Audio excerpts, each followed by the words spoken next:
CIET national council of educational research and training వారు సమర్పిస్తున్న కార్యక్రమం చెత్త తీసుకెళ్లే అబ్బాయి వచ్చాడు.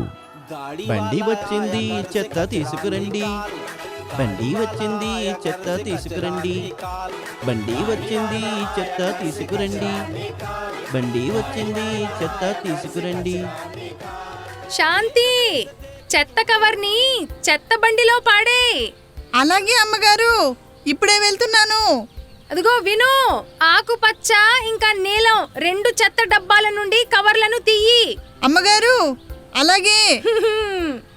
శాంతి 2 డస్ట్బిన్లలోంచి కవర్లు తీసింది. ఏ కవర్ ఎందులో వేయాలో గుర్తుందా? గుర్తుందండి. తడి చెత్త ఆకుపచ్చ డస్ట్బిన్లో వేయాలి, మళ్ళీ పొడి చెత్త నీలం డస్ట్బిన్లో వేయాలి. ఇది తడి చెత్త, ఇది పొడి చెత్త. శభాష్, సరిగ్గా చెప్పావు. శాంతి నవ్వుతూ ఇతర ఇంటి పనుల్లో బిజీ అయిపోయింది. అకస్మాత్తుగా శాంతికి తాను గుడ్డు పెంకులను తప్పు డబ్బాలో వేసిందా అని అనుమానం వచ్చింది. తను అమ్మగారిని అడిగింది. అమ్మగారు, నేను గుడ్డు పెంకులను తడి చెత్తలో వేశాను, వాటిని పొడి చెత్తలో వేయాల్సిందా ఏంటి? అమ్మగారు శాంతి వైపు చూశారు. అప్పుడు ఆమె నవ్వుతూ అంది, కాదు కాదు, గుడ్డు పెంకులు తడి చెత్తలోకి మాత్రమే వెళ్ళాలి. అమ్మగారు ఒక గుక్క టీ సిప్ చేసింది. బావుంది. సరే చెప్పు, ఈ చెక్క టీ కప్పు పగిలితే ఏ చెత్తలో వేస్తాం? దీన్ని మనం పొడి చెత్తలో మాత్రమే వేస్తాం. నాకు బాగా గుర్తుందమ్మగారు. శభాష్. ఇప్పుడు మధ్యాహ్నం అయింది. ఇంటి పనులన్నీ దాదాపు పూర్తయ్యాయి. అయితే శాంతి ఎలాంటి అయోమయంలో పడిపోయిందో తెలియదు. అమ్మగారు, చెత్తనంతా ఒకే వాహనంలో తీసుకెళ్తున్నప్పుడు మనం చెత్తను ఎందుకు వేరు చేస్తాం? ఉండు, వివరంగా చెప్తాను. చూడు, పండ్లు మరియు కూరగాయల తొక్కలు, గుడ్లు పెంకులు, చెడిపోయిన ఆహారం మొదలైనవి ఆకుపచ్చ డబ్బాల్లో వేసే తడి వ్యర్థాలు ప్రాథమికంగా సహజంగా భూమిలో కలిసిపోయే వ్యర్థాలు. అర్థమైందా? అర్థమైందండి. పర్యావరణానికి హాని కలిగించని ఎరువుగా మార్చవచ్చు. దీనివల్ల పర్యావరణానికి హాని కలగదు.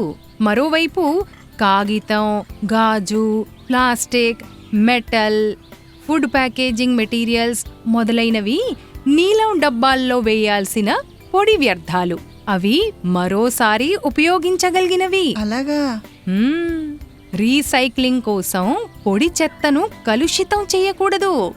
అందువల్ల తడి ఇంకా పొడి చెత్తను వేరు చేయడం ముఖ్యం.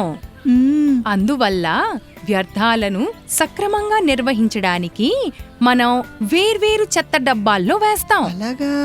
అవును. అందులో 10% తిరస్కరించబడేది, 10% విషపూరిత వ్యర్థాలు, 40% చెత్త రీసైకిల్ చేయబడుతుంది, ఇంకా 60% సేంద్రియ వ్యర్థాలు. అర్థమైందా? శాంతి అమ్మగారు చెప్పింది శ్రద్ధగా విన్నది.